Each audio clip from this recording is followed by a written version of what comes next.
Welcome to Who Are You, a CSI podcast. I am Raven, and I've seen CSI through and through around 3 to 4 times. And I'm Nick, and these are my first time experiencing these episodes. And today we are reviewing Season 4, Episode 8, After the Show. Original air date November 20th, 2003. Director Kenneth Fink. Writers Anthony E. Zeiker, Andrew Lipsitz, and Elizabeth Devine. And we start the episode with shots of like the Vegas fountains, like a little bit of like a light show, the Vegas fountains. Right? Yeah, I think so. There's like haunting music in the background. We then like hear a woman talking over voiceover. Yeah, like a voiceover. And she's talking about like being a showgirl, and that's like her big dream. And then we see like the screen of the woman talking. Like we see who is talking. Yep. This is my Spot the Guest Star. Or one of my Spot the Guest Stars. The woman or the woman. Oh. So this is Jamie Ray Newman. She plays sadly our victim, Julie Waters, in this episode.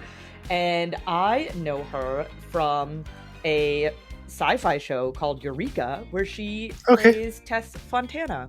I've never watched that show. I'm very familiar with it. It is seen a lot of ads for it. It is like literally impossible to find streaming anywhere. I don't understand why. I cannot find it streaming anywhere. I think that's a sci-fi problem because Is it a sci-fi problem? Okay. Yeah. Yeah, it's very frustrating because it's like for the most part, like a feel-good show. And, as our society collapses around us, I'm having a hard time watching serious programming because I don't need additional serious stuff in my life, and I cannot find it. But she plays Tess Fontana on Eureka, and that's where I know her from. So, and before we go further, because this is like a pretty long introductory scenes, Nick, what is our Vegas score for today's episode? Our Vegas score is actually 39.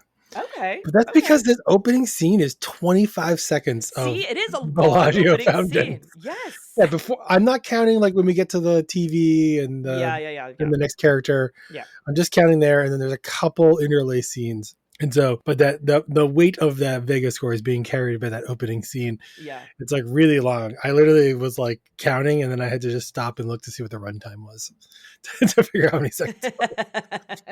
So yeah, it's overall not that a lot of Vegas, and it's kind of a weird thing but like those are, I think the fountains are pretty iconic. And also I think they are. I think the fountains 100% count. Yeah. Vegas score. Yeah. And like if there was, they definitely scream Vegas. It was very reminiscent of the Heat Wave episode where they had the news talking over background shots all the time. Yeah. That's what kind of gave me this idea. It's a little bit of storytelling. Yeah. I don't know if we've had this director before, but this episode has an interesting mood to it. Oh yeah, Kenneth Fink. The name sounds very familiar. Yeah. No, he's definitely directed other episodes. Apparently he's a producer on the show as well. Oh, okay. All right. 39 doesn't feel like a 39, but a lot of the work's being done by this opening scene. That's fair. So, although I did not give any bonus points because there's a lot of sort of Vegas showgirl and casino references throughout the episode as well. Yeah, like kind of scattered throughout. In some ways, there is a Vegas undertone. Visually, it feels very un-Vegas-y, this episode. Yes. I think that's really what I'm getting at. Is like it has like a look to it that's a little noir almost. Yeah, I agree with that. So we have this woman on screen. She's like doing like a interview or like an audition, and there's a man watching this tape, and he's just like losing it. He's like just off, and then he calls 911, and he lets 911 know that he never meant to hurt her. Like that wasn't the end goal. And then he goes to like put a gun in his mouth, and then we have SWAT at the house. The man who was losing it watching the screen walks out holding the gun. We then have Jim Brass like jogging out of the house to the suspect. And he's losing it. Like, he is angry. Jim Brass is angry. And Nick's trying to come. Nick's like, hey, there's like a lot of people watching. Like, you should probably chill it out a little bit. Like, he takes like a breathalyzer test today. Yeah, he is drunk. So this character, who we will soon find out is Howard Delhomme, is my missed Spot the Guest Star. Oh, okay. All right. This is not my other Spot the Guest Star. So it's his Martin. What was his? I can't read my own handwriting. Martin Donovan. So he plays like a boyfriend love interest in the show Weeds for like. Okay. I think it's the first or second season for a lot. I was like, this guy looks so familiar, and I watched the whole episode. He's in much better light than this opening scene. Yes. A number of times. Yes. I never really made the connection. I just looked it up afterwards. So So misspot the guest I was star. like, who is this guy? I was Yeah, like, you're where like, do I I know actually know this guy from? I know him. Because, and like when you look at his IMDb, I couldn't figure it out at first. And then I started scrolling down. And then I first, I didn't even remember his character. I was like, who's this character from Weeds? And he's in 14 episodes. Like he's in he's in a decent amount of episodes. He's in the end of the first season and most of the second season. Yeah. And it's like, that's definitely where I know him from. Is like the only thing I really know him from is on his whole IMDb. But the whole time I was like, yeah. And then I watched it the second time and I almost forgot that I knew him from Weeds. There was like one scene towards the end and I was like, oh yeah, right. I had this guy as a spot the guest star. This is that character from Weeds. So I almost forgot. That's how unspotted he was. Oh. On the second watch through, Sorry, I basically Martin. missed him again. So we learn from Jim Brass that the house is clear. He lets Nick, Catherine, and Sarah know. We go to credits. We have the sheriff giving like a briefing to the news while Sarah and Catherine are inside the house, like, processing, collecting evidence. Sarah realizes very quickly that he was unraveling. Like his mind is not holding up well. And it's obvious that he has like a timeline of the news. Like he has like all these newspapers and such, like kind of detailing her case since she has been missing. They continue going through the house and they find I could not, and I should have looked this up because I'm going to sound like a dummy. What is the room that you call where you process photographs? Dark room. A dark room. Thank you. I was like, red room, print room. None of these sound correct. So they find a dark room. He is a professional photographer. We then transition over to Jim Brass with Howard. And I did like this shot. So we kind of get like a profile of Howard's face and like Jim Brass's face is like right there. And Jim Brass still very angry. And I did have to put down, Jim Brass, why you touch him? He like grabs his face and is like, look at me. And I'm like, whoa. He crosses the line quite a bit. He's definitely doing bad cop. He is doing bad. He is 100%. There's no good cop component to Jim Brass' performance here. He is bad cop all the way. He's like touching him. He's like threatening him. Like, where is she? Tell me where she is. Blah, blah, blah, blah. We then have Catherine with Nick and Sarah. Nick and Sarah, we kind of learned this later on, but they're the ones that got assigned the missing case. So when Julie Waters went missing, it is Nick and Sarah's case. And so they're debriefing Catherine on like everything that they learned. Like her mom was the one who reported her missing. Like they talk on the phone every day. She didn't, pick up the call. Grissom enters. He asks about the drunk guy. I think it's worth noting here that we literally just had Catherine give up a case to work last episode. Yes. Right? And not pretty, selflessly. Yeah, there wasn't any rift in the transfer of the case. Work doesn't appear in this episode, but I think it would have been such a good moment to have him there and to like say to Sarah, like, listen, Sarah, we all do it. I just took this big case from Catherine last month or last week or, and, you'd have to have written the show and paste it in that way. And I don't know that they really did, but like to come off those episodes back to back, I'm like, like that was a really good moment because this is also like the second time in a row because they're sort of jockeying for this power around this promotion, and so I think it would have been, a good thing because was it Nick last episode who was like, Sarah wanted to follow up on that other homicide. Yeah. You know what I mean? Yeah. And so it's like, she's not been happy with her assignments. I really hope we're not going down the road of another Sarah's going to leave CSI. We already played that. You already played that card 2 episodes. And then she didn't join the banking people or she whatever. Did not join the Secret Service. Nope, she did not. So as they're all talking, Brass calls Grissom, which brings Grissom and Catherine to walk up to Jim Brass and an officer in the hallway because Howard cut himself and left a message in blood on the wall. So they need CSIs to check this out. And the message reads, "Sorry, I never meant to hurt anyone," which prompts Catherine to be like, wait a second, is Julie not the first victim? Was it like anyone or multiple people? Was anyone or was it any of them? Anyone or any of them. I'm not. Yeah. I wrote it down. I shouldn't say quickly, but listeners, this was not an easy episode to take notes on. No. I do a lot of pausing to like jot notes down. Like this took me a long time on my second watch through to get through this episode. I say that because it becomes it's sort of made into an important point in terms of like, is this the only victim we should be thinking about? Yeah. Yeah. here. And Yeah. And then Howard and Catherine have a stare down. Like a very awkward, way too long stare down. Yeah. Before Grissom's like, can you put him in the other room? Like, why are you just letting him stare at my CSI? Like, weird. We then have Jim Brass and Sarah with Howard. And he is like, Howard is checked out of this. He is like not paying them any attention. He doesn't care. He's like in his own little zone because he only wants to talk to the pretty one, aka Catherine. So we then have a plethora of cop cars driving through the desert. Catherine is walking with Howard.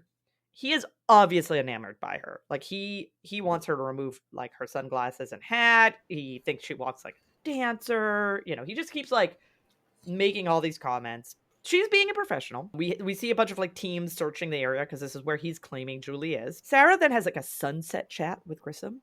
And she's like, is this logical? Like we're letting suspects like choose their own CSIs? Like where like how does this make sense? And we then have Jim Brass and Catherine with Howard. It's now it's night. So like we've been like progressing through the day. Like we've seen kind of in how the amount of light changes the day progressing. It's now nighttime. He's claiming he's confused. Like there's so many people around, you know, like it could just be him and Catherine. And then we go to the team, obviously minus Warwick, as Nick mentioned. He's not in this episode. They're kind of like talking. And this is where Nick's like, hey, this is Sarah and I's case. Like we got the missing case. This is really our case. Like this is a big case. We're both up for a promotion. Like this would mean a really big deal. Bad Grissom boss moment. He just doesn't say anything. He just like lets them come to their own conclusion. And Sarah's like, cool. Like, got it. And then so her and Nick leave. And Catherine's like, oh, are you going to have my back? And he's like, I always have your back. I always have your back. But it was like, not then, because if you had her back, you should have been like, this is Catherine's case. Like, it should have been a definitive, like, I am the boss. This is Catherine's case. His one contribution to the whole scene was, I'm the senior CSI. I'm the senior CSI. Yeah. No, you're not. You're the supervisor. Nope. Yep. We then have the lab watching. There's a lot of news segments spread throughout this episode. So we go to the lab watching a news segment on this case. Grissom and the sheriff are having a bit of a walk and talk. And there's some judgment on Catherine having Greg Sanders helping. Because he's like a trainee. Like, yes, he's very good at DNA, but like he's not like a fully trained CSI. Yeah, this is not his job. This is not his job description.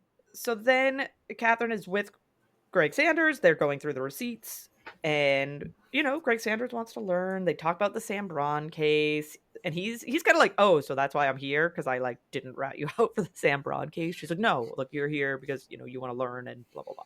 We learn later that's not why she has him on the case, but we'll get there. Greg, I will say it's a little like, there's a continuity issue here where, like, Warwick is allegedly on vacation. Yeah, and then someone says, like, and then later on, Warwick. Yeah, Grissom was like, you could have had work. Yeah.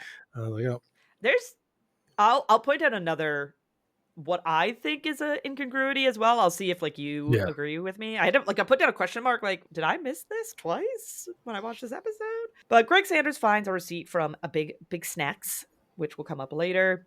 Catherine realized that he checked out a car that afternoon, so that brings us to the dealership. She is, you know, asking this salesperson / manager why Howard would have the car, and this is my second spot. The guest star. Yes, I missed him on the first go, but then on the second go, I was like, wait a hot second. I know this gentleman. So this is Gildart Jackson. He does a lot of voice work. So I do think I recognize his voice from the TV show, the anime Castlevania, which is so good. If you haven't watched it, totally recommend. And he does a bunch of like fireside readings of like different classic tales. But what I know him from, not voice acting wise, is, let me just get down. It's a little bit further down. Sorry, I should do that. He plays a character called Gideon on Charmed. Really? He's in 7 episodes of Charmed. I've watched a lot of Charmed in my life, but it's been a very long time since I've watched any of it. Yeah, he is like a member of the Council of Elders, and he's a mentor for Leo. That's actually fairly close to when he was in this CSI episode. Yeah. Yeah, so that's where I know him from. So he lets Catherine know that they hired Howard to photograph the car, but very specifically, no model. Like the sexiest thing should be the car. We don't want people focused on a model. Like you should just be photographing the car. And then Kath presents a warrant for the car to search the car after sort of threatening him about maybe cutting up the car to get Yeah. evidence.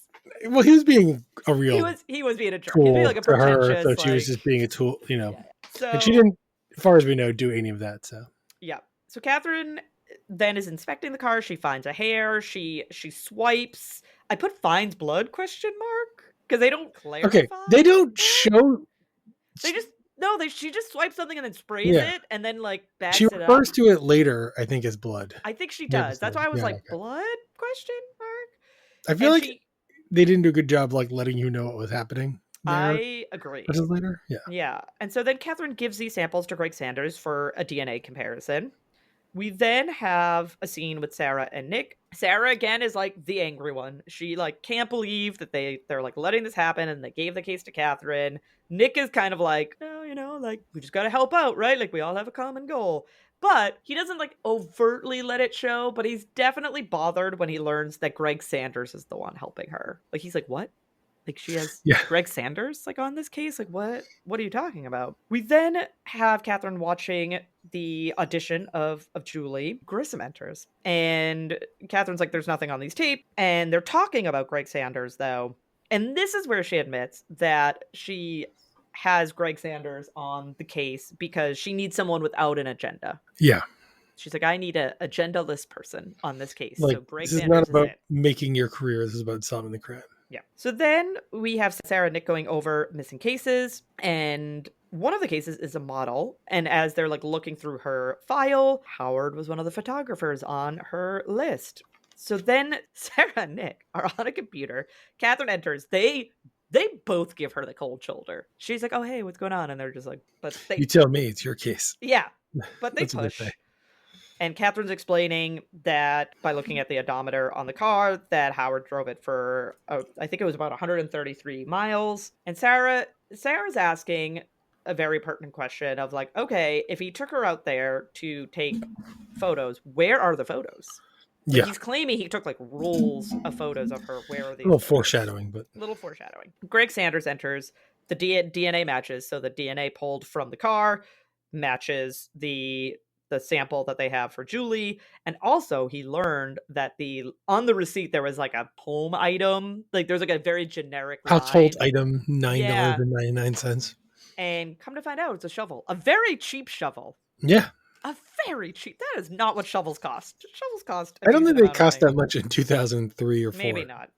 So this is where Sarah mentions Robin Knight, the model, the other missing model, and how she was found at Furnace Creek. So then we return to like scores of people searching the desert, like combing the desert. Greg Sanders kind of points out like, okay, I get like why the techs are out here, but why are there so many like off-duty officers? And Catherine's like, oh, this is like their chance to rescue a princess. Because scattered throughout this episode is a lot of focus on how pretty the victim is. Yes, which is very true to the way, at least in my lifetime, news stories blow up on a national scale.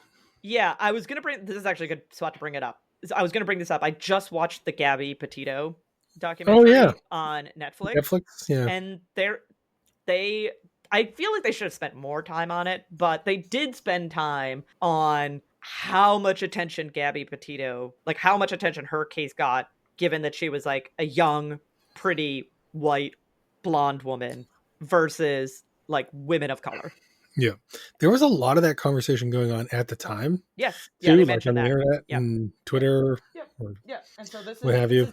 This is but definitely... the case also turned out to be really bizarre. So I think it like had extra legs as a result. I think it did too. But it only got there. Like it definitely only got there because it sort of checked those boxes. I mean, growing up, the big case was John Benet Ramsey. You know, I think you hear people talk about like how many kids go missing, irrespective of Yes. race or gender, but like, the Balloon Boy is probably the only boy we've had a national news story for them going missing. It's like, Yeah. it's always, young women. And that's what, for some reason, gets people Yeah. Yeah. interested in talking. And Yep. so, but this is blown up. And it comes up kind of in later this episode because like they spent a lot of time talking about or looking at another case. And for all accounts and purposes, that was also a young, attractive female Yeah. that went missing, but it just didn't grasp the attention that Yeah. this one just happened to click. So Yep. that definitely is like statistically far more likely, but it's also interesting that they talk about it. They sort of insinuate that like sometimes these things blow up, sometimes they don't. Yeah. Yeah. Yep. And so after they have this conversation, one of the searchers says they found something. So Catherine and Greg Sanders approach, and there's a hand, a well-manicured hand, sticking out of the ground. So then we go to the team. They're processing the scene. They're like slowly uncovering the body. After they're done, Jim Brass walks over, and Catherine is explaining how like essentially the conditions in which she was buried like preserved her, how nature preserved her body, because she's been missing I think 7 days at this point, and she looks fresh. There's no like decomp. And Catherine points out, because she's in this like jacket, like this like zip up hood, like fleece sort of thing, and kind of makes me think of like a running, like a heavier running shirt. Yeah. And Catherine's like, a girl this beautiful wouldn't zip it up this far. And I was like, of all the people. Yeah, I was like, that's weird. And then we return to Howard. This time, Jim Brass and Catherine are with him. He has an attorney, and he would really like to photograph Catherine. Like he would really like to photograph Catherine. But they get him to like focus more on the Julie case. And this is where he claims that it was an accident. He accidentally hit her with the car. Yes. And then he's saying they were out there because Julie needed headshots, but he doesn't know where the photos he took are. He doesn't know. He's who knows. So then Catherine is with Doc Robbins, and he's like, "No, she was not hit by a car." Yeah, like immediately, nope, not hit by a car. Not hit by a car. That's not what happened. She was asphyxiated, and in a way that like someone sat on her chest, and that's I forget what it's called, but she was crushed. Her chest was crushed, basically. Yeah. And she also had like a wound to her ear, and Doc Robbins thinks that this happened like right before she died. There's also signs of sexual assault, like of trauma. And she also has like a fairly high blood alcohol level. And part of it might be the decomp process, but it's not fully explained by the decomp process. So they're like, did he force her to drink? Like, that's weird. She had this like very important dinner that night. Like, why would she be getting like drunk out in the desert when she has like... Do they ever explain that? I feel like... Nope. I don't. Okay. Nope. Sometimes I'm like, did I just keep missing this? Nope. There's a few inconsistencies in this episode, and this is one of them. They never explain this. Well, I guess they sort of do. We'll get to it, but I feel like not adequately. Yeah. Is what I should say. Grissom and Catherine are with like a bunch of crime scene photos, and Catherine's letting Grissom know that the body has been released to the family, and at this point, they believe that the sexual assault, a foreign object was used in the sexual assault. Catherine is back with Howard and his attorney, and she's like, hey, yeah, that car accident, like you accidentally hitting her with the car, didn't happen. Someone killed her by sitting on her chest. Like she was on the ground and someone sat on her chest and killed her. And we learn in the scene that he had a previous charge. I couldn't get exactly what the charge me either. was. Okay. I was like, what is this thing? I don't know. But he had a previous charge, and it sounds like maybe not obviously this, like, to this degree, but like a similar vein. Maybe, I don't know. I swear to God, they said crushing or something. I don't know what they said. Listeners, let us know. This is where Howard said that she wanted to loosen up. So she was drinking, but that she never said stop. And he was like worried. Like Catherine's like, why didn't you say this to me earlier? And he's like, oh, I was worried what you would think of me. And I'm like, is he trying to say that like she got drunk and then like willingly had sex with him? I don't know. When a guy's like, she didn't say stop, I assume they mean sex, not drinking. That's what I assume. Yeah, but they didn't. There wasn't clarification there. But we're still with Catherine. We learn that she has a visitor, and look at that. Howard's brother has evidence. Howard's brother shows up to HQ and is like, hey, here's rolls of photos. Here's a note. I still don't. There you go. I'll be honest. I didn't really like I get it, but at the same time, I'm like, I don't know what this guy's master plan was. I I don't think it's very good. No, it is not. So then Catherine and Archie they're like they have the rolls like hanging in like a makeshift like dark room. And so they're looking at the rolls of film and they realize that the clothing that she's wearing in the photos is different than the clothing that they found her in. They then come across one picture that has like a nude woman like over the dash of a car. So it's like a double exposure. So they're like, that's weird. We definitely need to like print that and find out what's going on. Sarah enters and an officer, they were like canvassing like trash barrels and stuff like that in the area, and an officer got a hit on one. So then Catherine and Sarah are going through this bin, and look at that. She had a ton of headshots. So they were not out there to take headshots because she Yes. had plenty of headshots. Like he was lying about that. And they find her day planner. She only had 2 things in her day planner. The showgirls like producer dinner that evening and then meeting up with Howard. Then Catherine, she's looking through the items. She finds stockings with blood. And this is my inconsistency. And maybe so I'm curious because maybe I did just legitimately miss this, but Catherine's like, "Oh, like essentially like why would her stockings have blood on them when Howard said she was only in her underwear and bare feet?" When did Howard say she was No, he didn't. wearing her underwear and was in bare feet? Like when did he say that? It also really confused me because why, like, like she's buried in different clothing, and I assumed, like, I was assuming it's because she was naked. Yes. Like he made her get naked, and Yeah, then he just dressed her in something different. Yeah. And that's hence the whole it's zipped up more than a girl that pretty would ever zip up her shirt for, because even though they said it's November and cold in exactly the spot that they were in. Yep. And so, it's like, there's, it's definitely like something was cut or script changes or something. Yeah. It's kind of a mess the way like they pull out evidence and then they don't talk about it and then they don't really resolve it. Yeah. They don't really carry it through. No. The script, the final, I shouldn't blame the original scriptwriter. I don't know who's responsible, but the final sort of script of this episode and the direction of this episode is kind of a mess. Yeah. So then Sarah and Catherine are kind of diving deeper into examining the clothes, and Sarah's like shocked about how much the shoes cost, and I had to laugh because I was just like, oh, this is so long ago. Because she was like $65, and I was like, oh man, $65 for like a really nice pair of shoes. That's not what they go for nowadays. And then there's a conversation about essentially, I wish they spent more time on this, but how we talk to young girls. Because Catherine goes to Sarah and she's like, did your father tell you you were pretty? And Sarah's like, I guess maybe, like, I don't know. And she's like, well, did he tell you that you were smart? And she was like, oh yeah. Like Sarah's like more confident in that, like the fact that he told her that she was smart. And Catherine's like, yeah, it's very dangerous when the only thing that you're told is that you're pretty. Because you essentially think you have to rely on other people to be successful because like you don't have the skills to be successful yourself. Or you feel like your value is based on your looks. You know what I mean? Yeah. It's a tough way to get ahead. Your father ever tell you you were pretty? I guess. He ever tell you you were smart? Yeah. So it probably never occurred to you that you wouldn't be successful.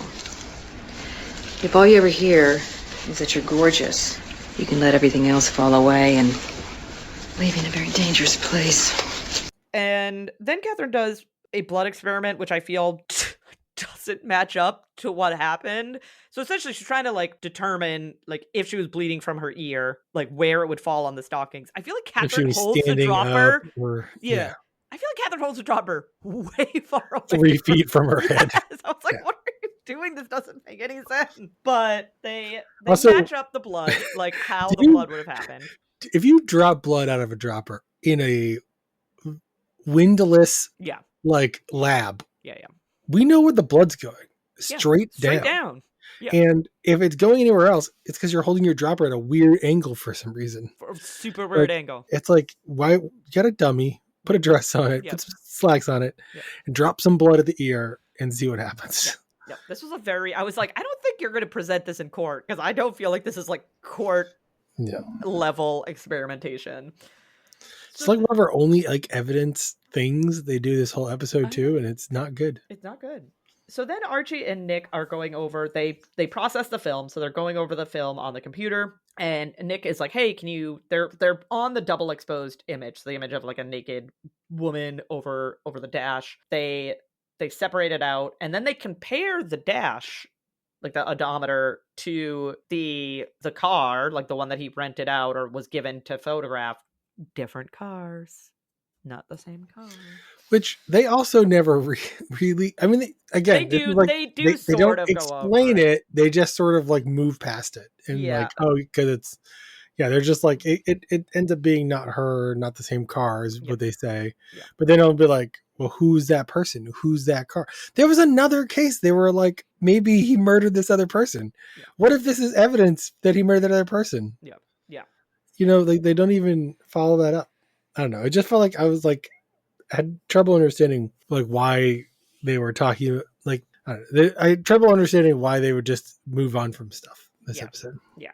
So then Catherine and Sarah are looking over the photos that Howard took of Julie, and there's like a obvious progression of fear. It's like, oh, she looks normal in this photo, and then it's like as they're going through the roll of film, it's like obvious that she's starting to realize like something's up and something's wrong, and she's getting scared and she's getting nervous. And this is when Nick enters and he's like, hey, it's a different car.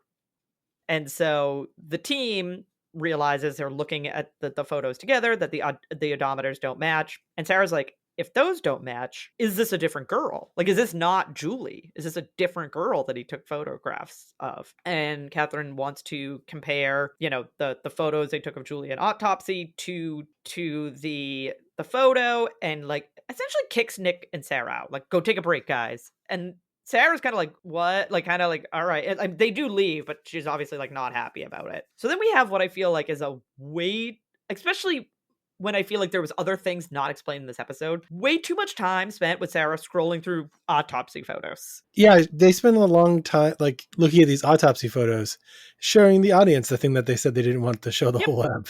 Yep. I mean, minus the vagina. They didn't show that. But No, they don't have that on your Paramount Plus. no, I don't have that on the Paramount Plus. So then Catherine walks into a room where Sarah is and lets her know that the naked body in the photo is not Julie. And this is like, they don't really hash it out, but Sarah's kind of like, what was that you just pulled? And Catherine tries to justify it by being like, hey, I exploited the situation. You would do the same. You would do the exact same thing. Like, you're basically saying like, you're going to find yourself in the exact same situation at some point. You're going to do the exact same thing. And I'm like, I think the better line there would have been something like, you're going to find yourself in this situation one day, and I hope you would do the same thing. Yes. For the good of the family, for the good of the case. That is 100% how that should have been worded, but that's not how it was worded. And then as they're looking, because they're trying to find the foreign object that he used to assault her. And this is where Catherine realizes that they're looking at the wrong evidence as she's looking at the empty gun case.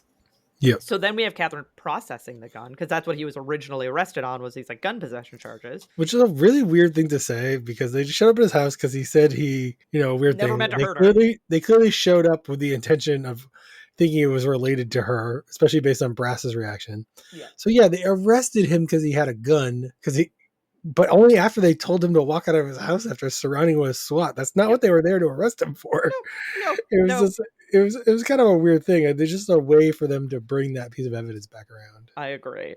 And so then after processing the gun, she walks into a room with Howard. He fired his lawyer. So now he's just representing himself. Again, not suggested by us here at Who Are You, a CSI podcast. Don't go into this alone. I've been watching the first 48 recently, and there's so many times where I'm watching it and these people never get a lawyer. And I'm just sitting there like, get a lawyer. What are you doing? I'm surprised his lawyer didn't get an injunction against him, because he's of questionable mind and shouldn't probably be allowed to make the decision to not have a lawyer. I agree entirely, but this doesn't stop Catherine. She's like, okay, great. You don't have a lawyer anymore. I'm just going to talk to you. And so she lets him know that Julie's cervical tissue was on the gun site. So that is what he used to assault her. And this is when Howard gets angry, and Howard tries to lunge at her, and he calls her a bitch. And, he's He's very upset that his scheme has been fully Allegedly, unraveled. there's another guy in the room. Yeah, I don't. Which we hadn't even seen him on the camera. Nope. As mentioned before, there's quite a few scenes of like news coverage. So we return to news coverage on like they're going to be charging Howard. This is like the charges that they're going to bring against him and like the prison term if they get it. And then we go to Grissom talking to Catherine, and he's telling her that she did well, but he does ask. He's like, hey, like how's things with Nick and Sarah? And she's like, oh, it's fine, it's good, they're pros. Is it, Catherine? I'm not sure I agree with you. Yeah, no, all their animosity towards me, they've gotten over it by now, I'm sure. Totally gotten over it. It's been like 2 hours. We're good. Like, it's all water under the bridge. Who cares?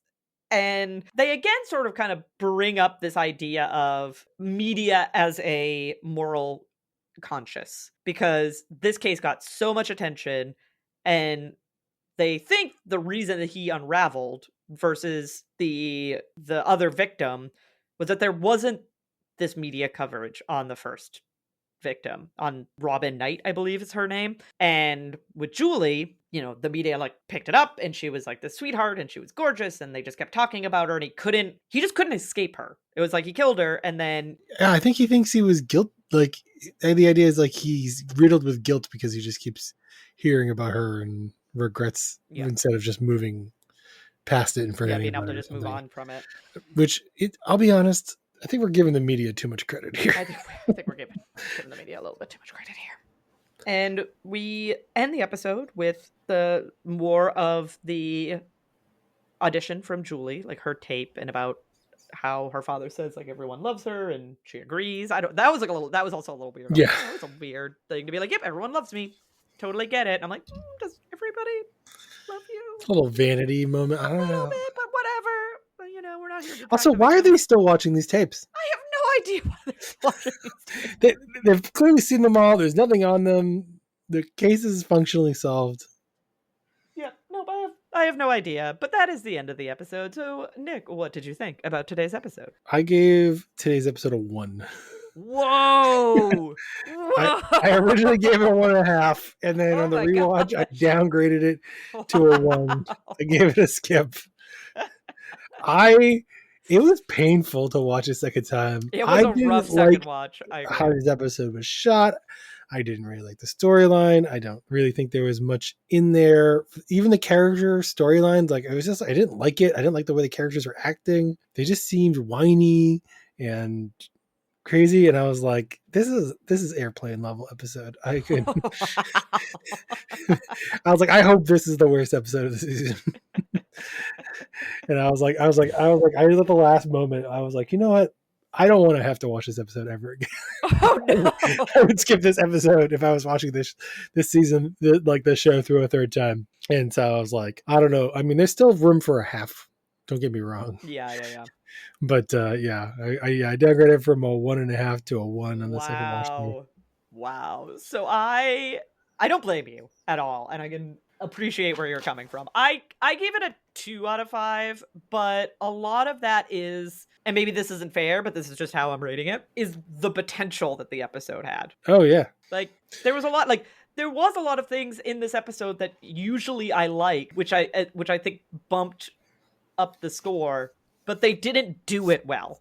Like there was character development, there was, other than Warwick, the whole team was involved, there was a lot of like interpersonal things going on, and I usually appreciate that, but I feel like they didn't do it well in this episode. I kind of want to go back to my notes for the airplane episode, because I think one of my big notes in that episode was like how, man, what a cool idea for an episode. Yeah. To have done it so horribly. Yes, like that's kind of how I feel about this episode. I think I rate things worse when that happens. Yeah, I can understand that. Like, I hold it against them. I was because they could have done it so much better. Yeah, I feel like this was edited poorly. Like they reference a lot of things that never, script changes. It's hard to know who's responsible. I don't know either. It's very strange, but I'm giving it a 2 out of 5 because it did technically have a lot of things that I usually like. I just feel like they didn't do it well. I would also say skip. Like I don't. Unfriendly Skies. That's the airplane episode. Yes, that is the airplane episode. Yeah, so 2 out of 5. Skip. Just had a lot of potential technically had things that I enjoy about an episode. This Executed it very, very poorly. I think it was harder to give it a skip than give it a 1, only because like I just don't know if any of the things that happen with the characters are relevant gonna carry over into other things. But I'm sure they'll recap it. Just skip it. Yeah, they'll bring it up again. It's not all worth right. watching. Yeah. Yeah, this is definitely bottom 3 episode for me of all time. Oh wow. Okay. All right. I did not like it was a tough one. Rewatching it is always very telling. And we're recording later in the week than normal, and as a result, the number of days between when I watched it the first time and the second time is quite high. And usually that means like, I don't know, I feel like a bad episode is not as bad, and you know, when you're watching like a kind of mediocre episode back to back days or something is often kind of like, oh yeah, but like you put enough time, sometimes it's like, oh yeah, I kind of forgot what happened here or something. Keeps me more interested. This whole episode, I was just like, oh god, then this scene again. Like, oh god, I gotta watch this. Yeah, I don't think I liked Howard character. I didn't like the way he was interacting. I didn't like the way they interacted with him. It's just like I kept trying to find redeeming value in this episode, and I kept coming up short. And you were like, nope, not finding it. Like, you know what? I think I gave this episode too many points. Well, we'll see how we feel. Hopefully we feel better about next week's episode, but who knows? We'll find out when we return to review season 4, episode 9, Grissom versus the Volcano. What? It's literally called Grissom versus the Volcano. Okay. Yep. But until then, we'll talk to you next week. No spoilers. No spoilers.